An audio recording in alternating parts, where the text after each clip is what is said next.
For this episode of The Wine Travelers, we go to Tuscany for the story of winemaker Pierluigi Giacchi. As the birthplace of the Renaissance movement, for hundreds of years the region has attracted travelers from Europe and beyond who came to sample its magnificent scenery, art, architecture, food, and of course its wine. In the center of Tuscany is the medieval city of San Gimignano, famous for its beautiful stone towers. Pierluigi is very proud of his family's long history. 1720, Bartolomeo arrived here. And from 1720, he started to produce wine. And in 1925, my grandfather Bartolomeo had 18 children. No television, my friend.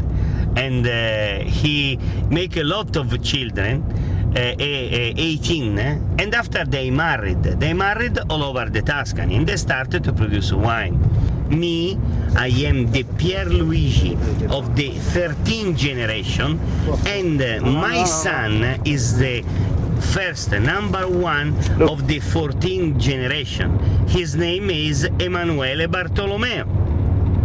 And the son of my son, it will be Gaetano.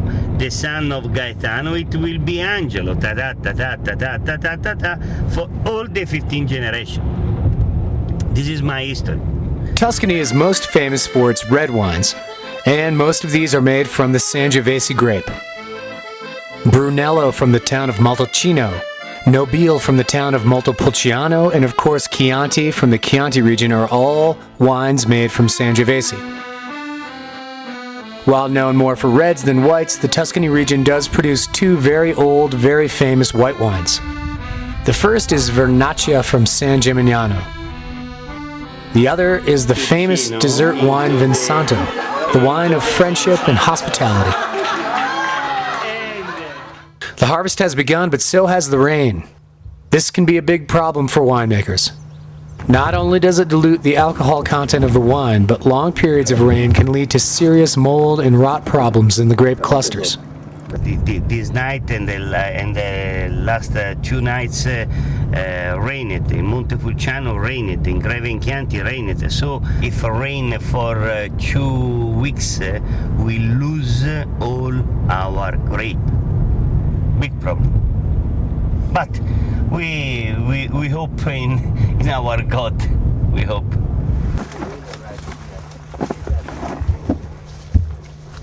As it is everywhere else, soil is very important in the grape production in Tuscany.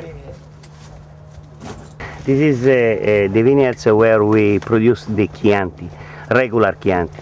Regular Chianti is composed, as you know, by 80% Sangiovese, that is this kind of grape, and 5% of Trebbiano and 15% of Canaiolo.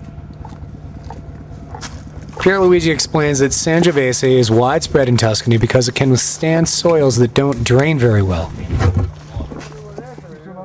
However, at the center of the Chianti region is an area where the soils are rocky and drain very well, producing a higher quality wine called Chianti Classico. And when the soil drains, the grape become with more sugar, less big, and the grape are better, has more acidity and less water, so more sugar. It's the soil that decides. Here we have a lot of water. Here don't drain very well. In Greve Chianti we have rocks, we have stone, and in that kinds of soil we have a lot of drain.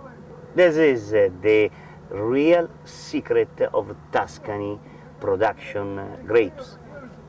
Gone are the days where grapes were crushed underfoot to make juice. These days, winemaking in Tuscany is big business.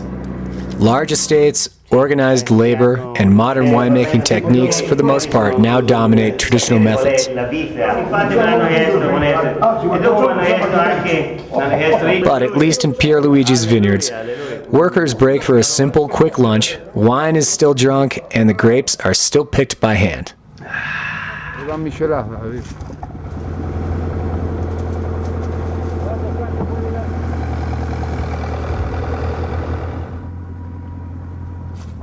With the harvest sorted out, it was time to move on to our next adventure.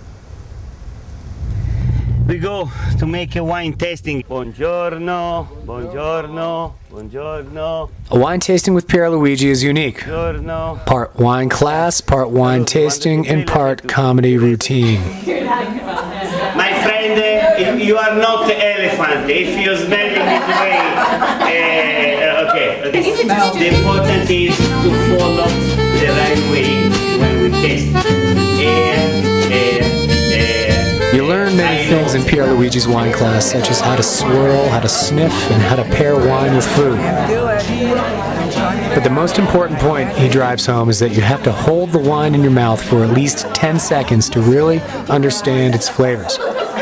For some people, this is not a problem, but for others, it can be a bit more tricky.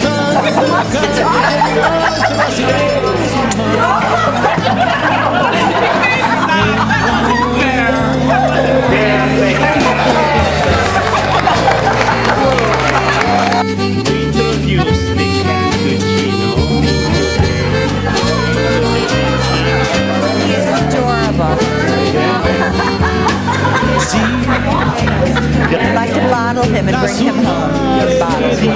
By the end of the tasting, after the whites, after the reds, the Vinsanto, and the Grappa, spirits are generally high. This was the most fun we've ever had. Well, only come back to Luigi. I love you.